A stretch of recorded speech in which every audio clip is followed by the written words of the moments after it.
Miss, this way. Take my hand. Hold tight.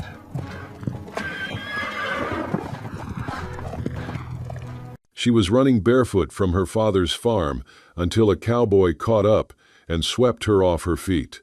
Texas, 1875. The sound of hoofbeats echoed in the distance as Abigail Abby Maeve's bare feet pounded against the hard-packed earth, her breath ragged and desperate. At 19, she had finally found the courage to escape the desolate life forced upon her.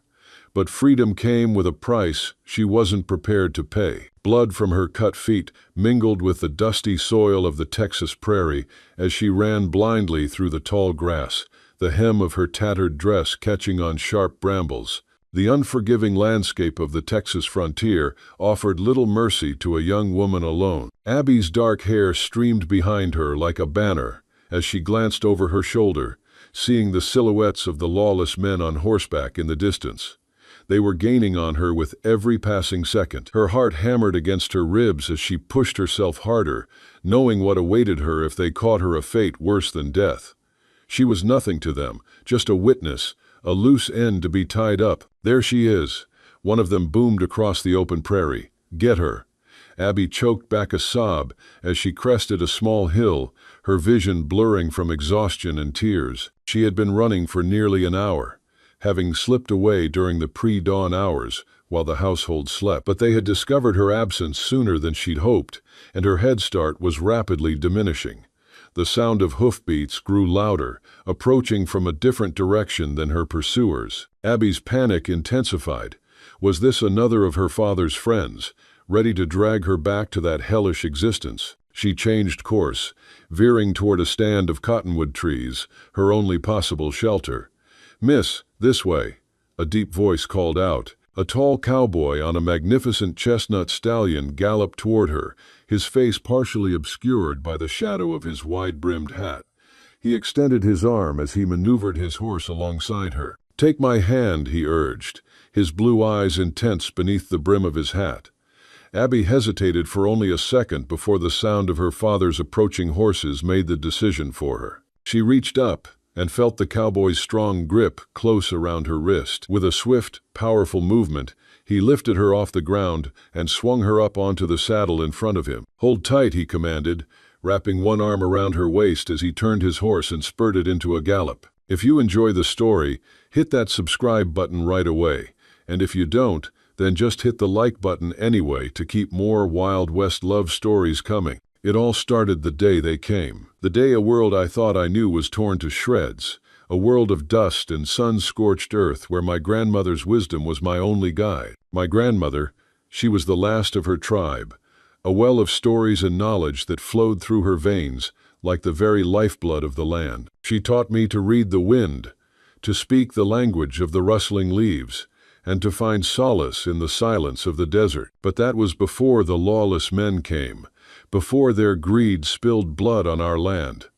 It was a day like any other, the sun rising over the horizon, painting the sky with streaks of gold and crimson. But the peace was shattered by the sound of gunfire, a brutal symphony that echoed in the distance. They were here, the men my grandmother had warned me about, the men who saw the land not as a living, breathing entity, but as a prize to be conquered, a piece of property to be owned. And I was nothing more than a witness to their cruelty, a ghost to be erased. I remember my grandmother's face, etched with lines of a life lived in harmony with the earth.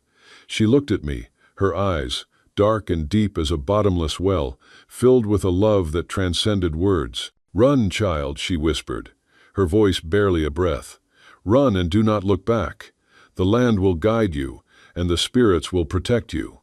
Her words were the last I ever heard from her, the last piece of a world I knew, gone in a puff of smoke. And I ran.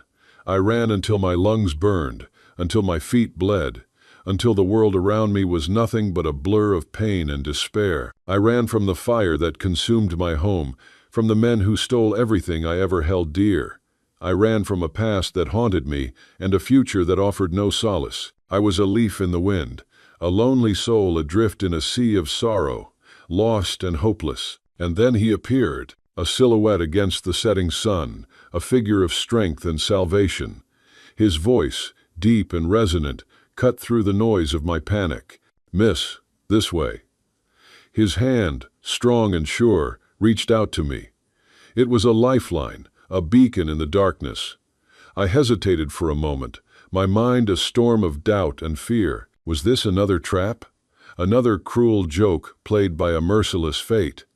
But then I heard them, the men who sought to destroy me, their hooves thundering behind me like the drums of war. My choice was made. I reached out and took his hand, his grip closing around my wrist like a promise of protection. With a swift, powerful movement, he lifted me off the ground and swung me onto his horse, his body a solid wall of warmth against my back. "Hold tight," he commanded, his voice a steadying force in the chaos. The sensation of flying across the prairie, the powerful animal beneath us, and the stranger's steady arm around my waist overwhelmed my senses. The wind whipped my hair around my face as we raced away from my pursuers.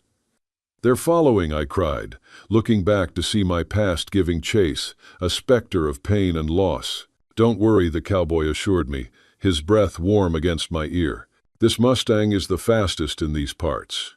He guided the horse into a ravine, its winding path a maze designed to confuse our pursuers. I held on tight, my heart pounding a desperate rhythm against my ribs, a prayer whispered on the wind. I didn't know who this man was, this cowboy who had appeared out of nowhere to save me, but in that moment, he was everything. He was my hope, my salvation, my only chance at a future I could not yet see. He led the horse through the winding paths of the ravine, the setting sun casting long shadows behind us. The air grew cooler, and the scent of wild sage and dust filled my nostrils. I clung to him, his solid presence, a comfort I hadn't known in years. My body was racked with shivers, not from the cold, but from the raw fear that still lingered in my bones. He was quiet, his focus unwavering as he navigated the treacherous terrain. I risked a glance at him, his profile silhouetted against the fading light. He was a stranger, yet he held my life in his hands, and I had no choice but to trust him. After what felt like an eternity, he slowed the horse to a walk, and we emerged from the ravine. The world was still and silent. The only sound the gentle thud of the Mustang's hooves and the ragged beat of my own heart. "They're gone," he said, his voice a low rumble. "We've lost them." I looked back, and indeed, the menacing silhouettes were no longer in sight. A wave of relief, so profound it almost brought me to my knees, washed over me. He dismounted, his movements fluid and graceful, and then reached up to help me down. My legs, weak from the ordeal, almost gave way, but he caught me, his arms a strong embrace that held me steady. "Easy there," he said, his eyes, dark as a rich loam, filled with a gentle concern. "You're safe now." He led me to a small cave hidden behind a curtain of tangled vines, a secret sanctuary known only to him. "This is my hideout," he explained, "a place where I can rest and be with my thoughts. We'll be safe here for the night." He carefully tended to my wounded feet, his calloused hands surprisingly gentle as he washed away the blood and dirt, the touch sending a jolt of warmth through my body. The interior of the cave was sparse but clean, with a small fire pit in the center and a bedroll in the corner. He set me down gently on the bedroll, the softness of the blanket, a luxury I hadn't felt in a long, long time. "Stay put," he instructed. "I need to tend to my horse, then I'll get us something to eat." Left alone, I took stock of my situation. I had escaped, but what now? My home was gone, my grandmother, gone. I had no money, no possessions beyond the clothes on my back, and nowhere to go. And I had placed my trust in a complete stranger, a handsome stranger, but a stranger nonetheless. When he returned, he carried a small bundle of supplies and set about building a fire. "Let's get you warmed up," he said, his voice a low murmur, "and then we can talk." As he prepared a simple meal of dried jerky and hardtack, I studied him. He was a man of the land, his skin tanned and weathered by the sun, his hands calloused from years of hard labor. His eyes were the only thing that gave him away, a deep, thoughtful brown that held a wisdom far beyond his years. "How did you happen to be there just when I needed help?" I asked, the question that had been nagging at me finally finding voice. He looked at me, his gaze searching my face, a flicker of a sad smile playing on his lips. "I was checking fence lines for the railroad when I heard shouting and gunfire," he began. "Thought someone might be in trouble, so I rode toward the commotion. I'm Jebediah Stone. And you, miss, if you don't mind me asking, why were you running barefoot across open country?"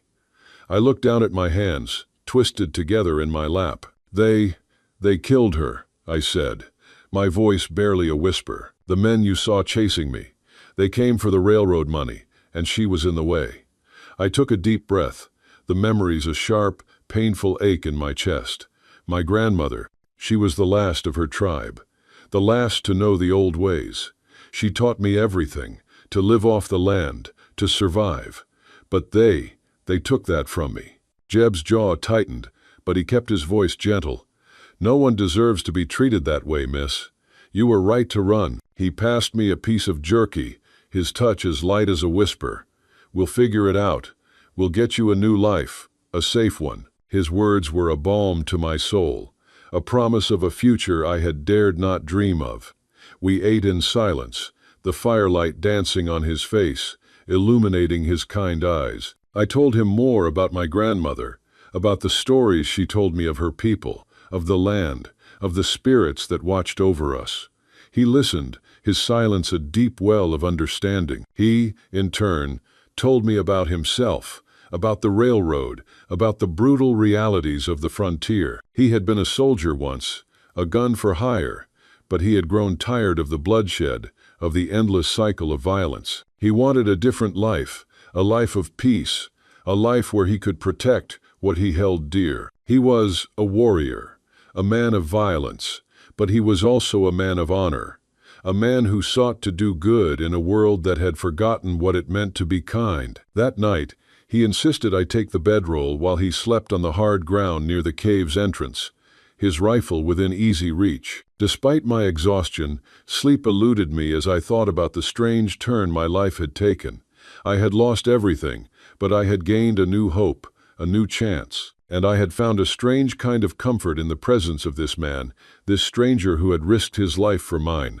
He was a mystery, a puzzle I longed to solve, a beacon in the darkness. As dawn broke, I awoke to the smell of coffee. Jeb had already been up for some time, tending to his horse and preparing for our departure. "Your pursuers might still be searching for you," he said as he helped me to my feet.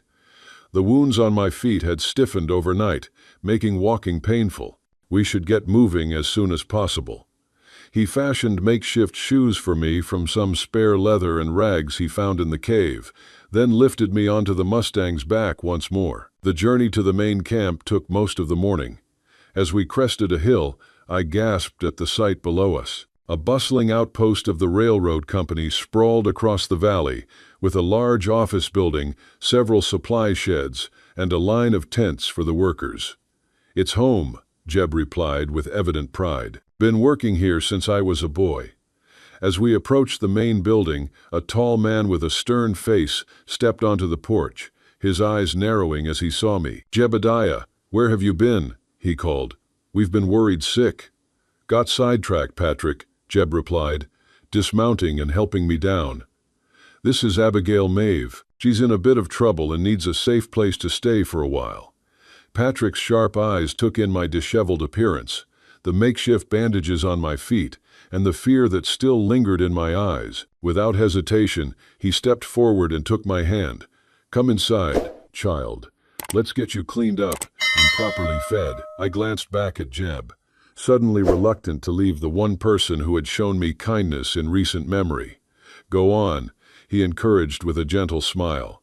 "Patrick will take good care of you. I need to report to the foreman, but I'll check on you later." The next few hours passed in a blur as Patrick fussed over me, providing me with a hot bath, clean clothes that belonged to his wife, and a hearty meal that made me realize just how hungry I had been. After hearing my story, Patrick's expression hardened. "Those men, they're part of a larger scheme. They're trying to stop the railroad, to get us to pay them off. We'll get them, girl. You'll be safe here at the camp." I felt a sense of relief wash over me, a feeling of security I hadn't known in years. That evening, as I sat on the porch, Watching the sunset paint the sky in vibrant hues of orange and pink, Jeb joined me, having finished his day's work. "Patrick says you're staying on," he said, settling into the chair beside me. "I'm glad to hear it." "I can't thank you enough for what you did yesterday," I said, turning to face him. "You saved my life, Jebediah Stone." He smiled, the expression transforming his serious face. "Anyone would have done the same." "No," I shook my head. "Not anyone. Most would have ridden past or worse, taken me back to them for a reward." They sat in comfortable silence for a while, the sounds of the camp settling down for the night surrounding us. "Will they come looking for me here?" I finally asked, voicing the fear that had been lurking in my mind. "The railroad camp is one of the safest places in the territory," Jeb replied. "We have men on patrol day and night. Even if they discovered where you are, they'd think twice before causing trouble here." His words provided some comfort, but I knew the men who had chased me were relentless.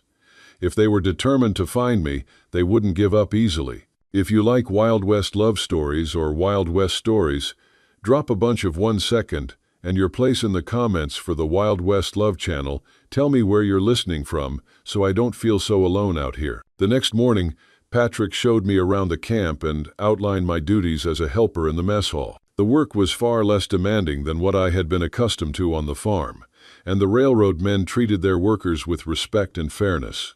Over the following days, I settled into life at the camp, gradually relaxing as I realized I was truly safe. The cuts on my feet healed, and with proper food and rest, the haunted look in my eyes began to fade. I saw Jeb frequently, as he often had business at the main office, and sometimes joined the other workers for meals at Patrick's insistence. I found myself watching for him, my heart beating a little faster whenever he appeared. 2 weeks after my arrival, I was hanging laundry in the yard when I heard the sound of approaching horses. Looking up, I froze in terror as I recognized the 3 riders coming up the long drive to the camp, the men who had chased me. Dropping the wet sheet I had been about to hang, I fled to the mess hall, bursting into the kitchen where Patrick was preparing lunch. "They're here," I gasped, my face pale with fear. "The men, they've found me." Patrick's expression hardened as he wiped his hands on his apron. "Stay inside, Abby. I'll handle this." But I couldn't remain hidden. My fear gave way to a newfound determination. I had escaped once. I would not allow myself to be dragged back now. Following Patrick onto the porch, I stood slightly behind the older man as the riders approached. The leader of the men dismounted, his weathered face twisted into a scowl as he spotted me. "There you are, girl," he growled. "You've caused enough trouble. Get your things and come home where you belong." "She's not going anywhere with you, mister," Patrick stated firmly, his stance unyielding. The man's face darkened with anger. "This is private business, madam. Step aside." "Abby is under our protection now," Patrick continued, unfazed by his intimidation. "Perhaps you'd like to discuss the matter with the lawmen when they arrive." The other men shifted uncomfortably in their saddles, clearly not having expected resistance. "You have no right to keep her," the leader insisted, taking a step forward. "She's our property, and the law is on our side. The law doesn't look kindly on men who terrorize innocent women and kill those who get in their way," came a steady voice from behind the men. Jeb approached on foot, having heard the commotion from the nearby corral where he'd been working. Several other railroad hands had also noticed the confrontation and were making their way toward the office, their expressions grim. The leader turned to face Jeb, his eyes narrowing in recognition. "You're the one who took her," he accused. "Stole her right out from under us." "I helped a young woman who was running for her life," Jeb corrected, his hand resting casually near his holstered pistol. "And I'll do it again if necessary." The tension in the air was palpable as the leader assessed the situation. He was outnumbered, and the determined expressions on the faces of the railroad hands made it clear they wouldn't hesitate to defend me. "This isn't over," the man spat, turning back to me. "You think you found yourself a better life here, playing house with these fancy railroad men. You're nothing but a useless burden, girl, always have been." His words were designed to wound, and I felt their sting.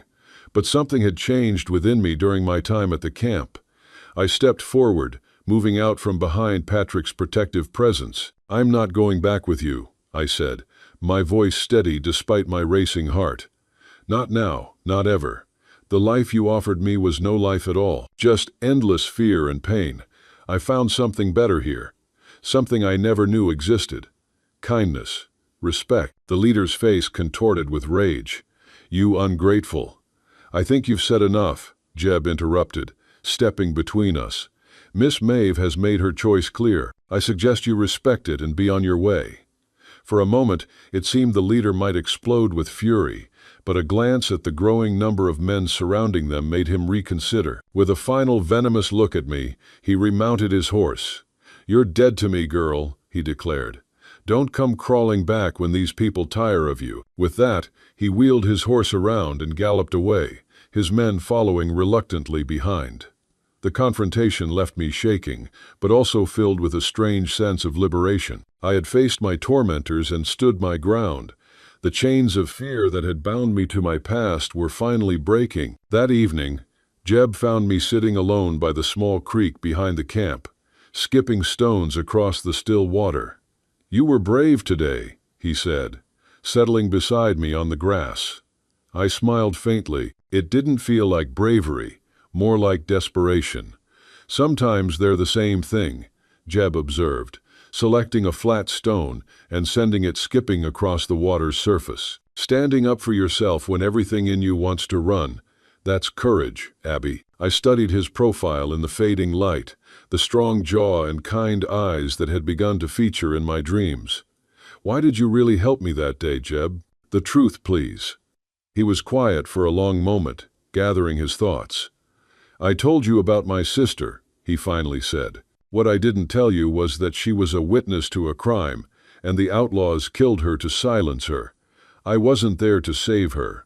His voice caught slightly. "When I saw you running across that field barefoot and desperate, it was like seeing her ghost.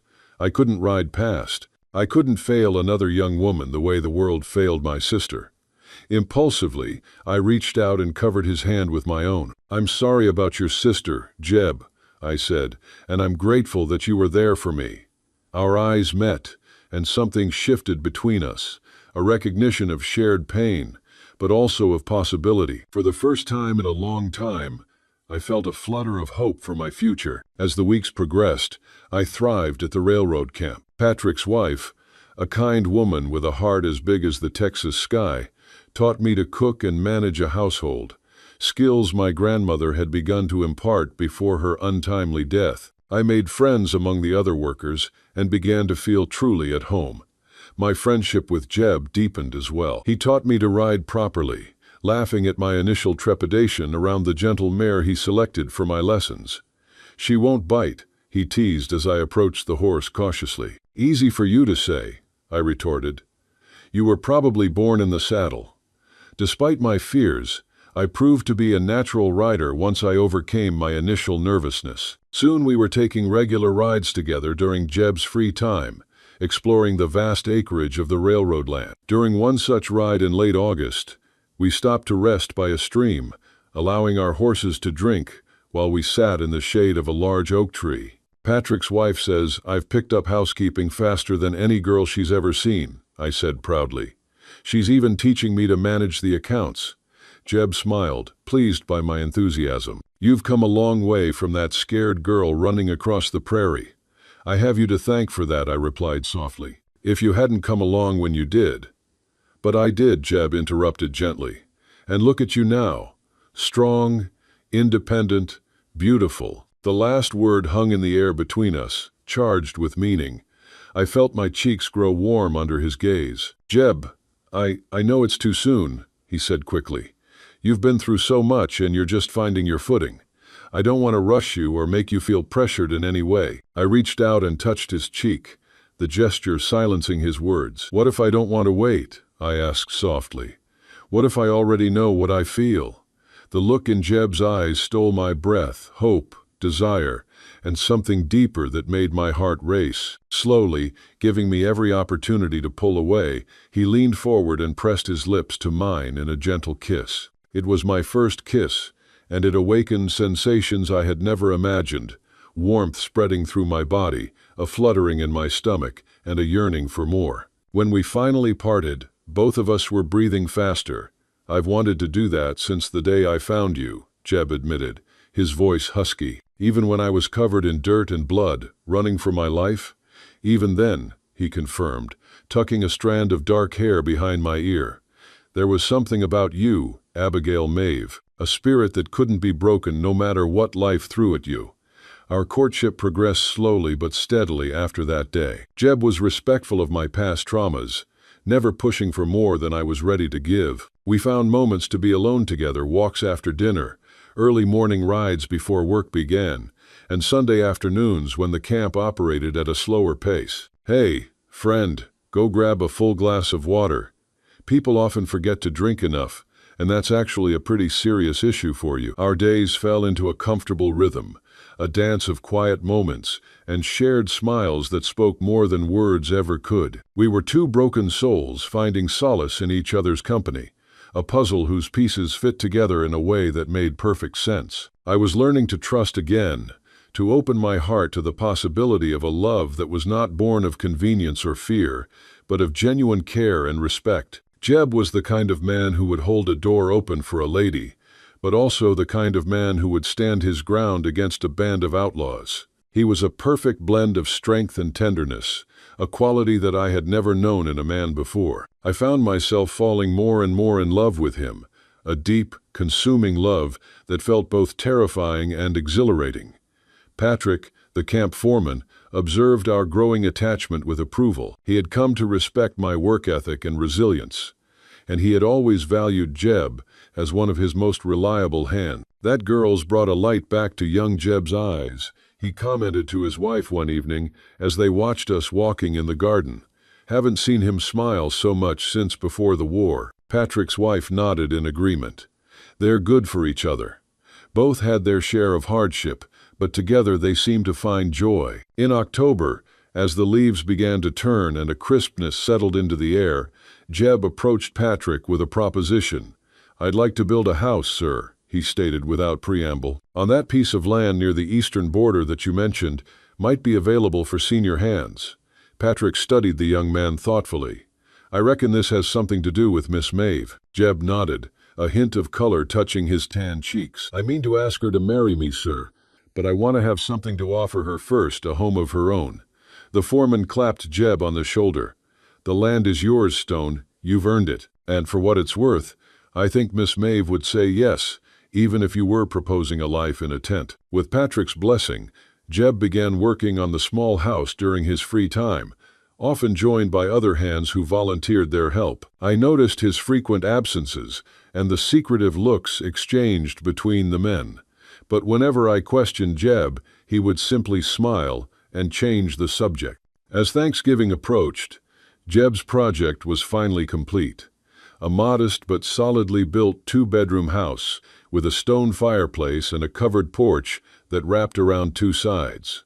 The location was perfect, set on a gentle rise overlooking the vast prairie with cottonwood trees, providing shade in summer and shelter from winter wind. On a crisp November afternoon, Jeb asked me to accompany him on a ride, claiming he needed to check on some new fence lines reported near the eastern boundary of the camp. I agreed readily, always happy for a chance to spend time with him away from the busy camp. As we rode, I noticed we were heading toward a part of the land I hadn't visited before. When we crested a small hill, I gasped at the sight of the neat cabin below, smoke curling from its chimney into the clear blue sky. "Jeb, whose place is that?" I asked, confused. I didn't know anyone lived out this way. He reined his horse to a stop, watching my face carefully. "No one does. Not yet, anyway." Confusion clouded my features as Jeb dismounted and helped me down from my mare. Taking my hand, he led me down the slope toward the cabin. "I don't understand," I said as we approached the house. "Why are we here?" Jeb stopped at the gate in the small picket fence that surrounded the yard. "This is what I've been working on these past few months," he explained. "This land is mine. Patrick granted it to me for my years of service, and this house I built it with some help from the other hands." My eyes widened as understanding dawned. "You built a house? But why didn't you tell me?" "Because it was meant to be a surprise," Jeb replied, suddenly looking uncharacteristically nervous. "For you, He reached into his pocket and withdrew a small, simple silver band. Abigail Maeve, when I found you running across that field 6 months ago, I had no idea you would change my life. You've brought light and laughter back into my world, and I can't imagine a future without you in it. He took a deep breath. Will you marry me? Will you make this house a home with me? Tears filled my eyes as I looked from the ring to the man holding it, this cowboy who had rescued me in more ways than one.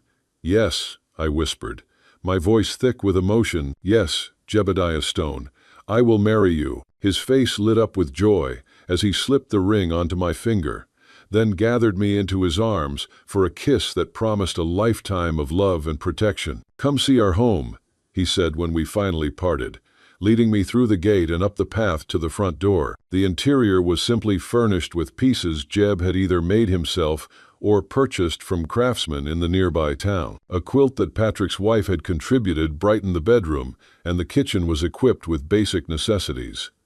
It's not much, Jeb said, suddenly uncertain as he watched me explore the rooms. Not compared to the main office at the camp. It's perfect, I interrupted, turning to him with shining eyes.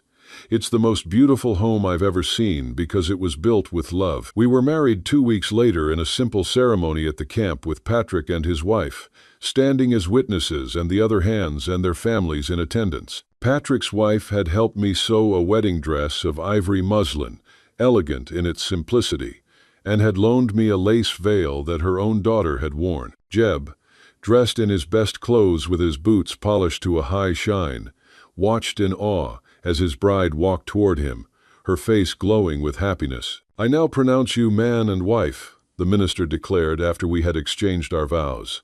You may kiss your bride. Our kiss was a promise of protection, of partnership, of a love that had grown from the most unexpected of beginnings. The celebration that followed was joyous with music, dancing, and enough food to feed the entire camp. As evening fell, Jeb and I slipped away from the festivities, riding to our new home in the gathering dusk. Hey, friend, go grab a full glass of water. People often forget to drink enough, and that's actually a pretty serious issue for you. The winter of 1875 to 1876 was harsh with frequent snowstorms and temperatures that dropped well below freezing. But inside our snug cabin, Jeb and I created a warm haven, our love for each other growing stronger with each passing day. Jeb continued his work at the railroad, rising before dawn to ride to the main camp and often returning after dark. I kept busy maintaining our home and helping Patrick's wife with special projects at the main office. My skills as a cook and housekeeper improving under the older woman's tutelage. In February, during a rare, mild spell, we received unexpected visitors. 2 riders approached our cabin late one afternoon as I was preparing dinner. Jeb, who had returned early from his duties, stepped onto the porch, his hand instinctively moving to the pistol at his hip. As the riders drew closer, I joined my husband on the porch and gasped in recognition. "It's my brothers," I said, my voice tight with apprehension. The brothers dismounted at a respectful distance, their expressions uncertain. They were younger than I remembered. "What do you want?" Jeb called, keeping me slightly behind him. The elder brother removed his hat, twisting it nervously in his hands. "We came to see Abby," he replied, "to make sure she's all right." I stepped forward, my initial fear giving way to curiosity.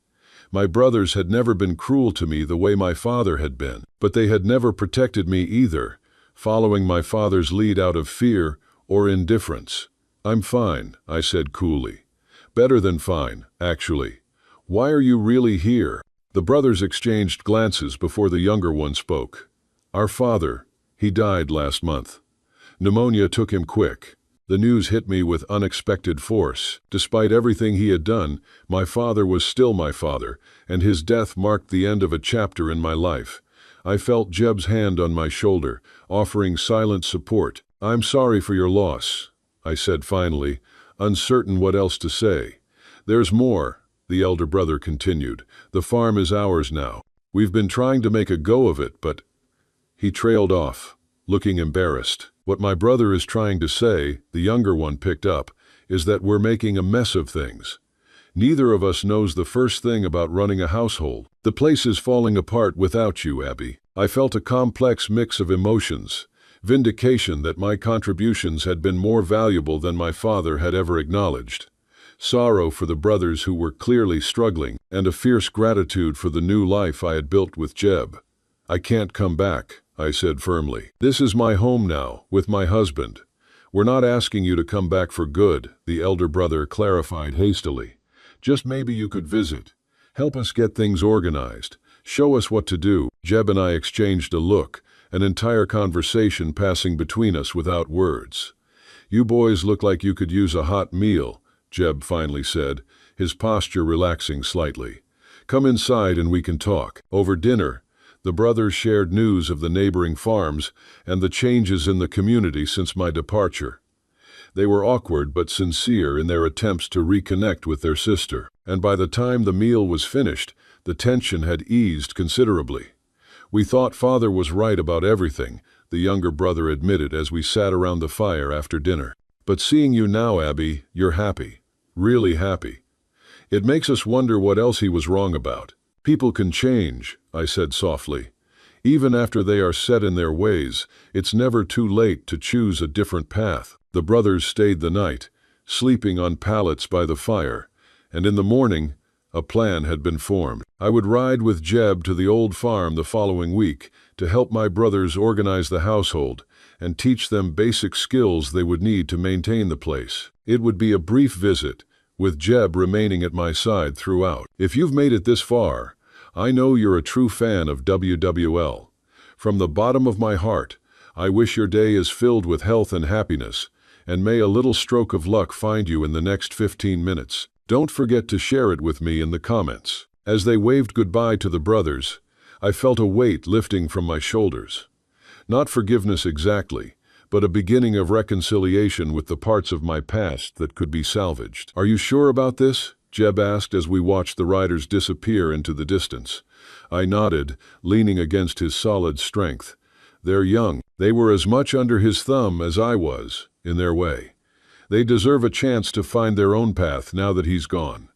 The visit to the farm the following week was strange, but ultimately healing for me. The place that had been a prison now seemed smaller, less threatening. With Jeb's protective presence and my own newfound confidence, I was able to face the ghosts of my past and begin to lay them to rest. I showed my brothers how to organize the household, shared recipes my grandmother had taught me, and helped them develop a plan for managing the farm more efficiently. When we departed after 3 days, the relationship between my brothers and me had taken its first tentative steps toward repair. "Thank you," I said to Jeb as we rode home, the old farm receding behind us, for understanding why I needed to do that.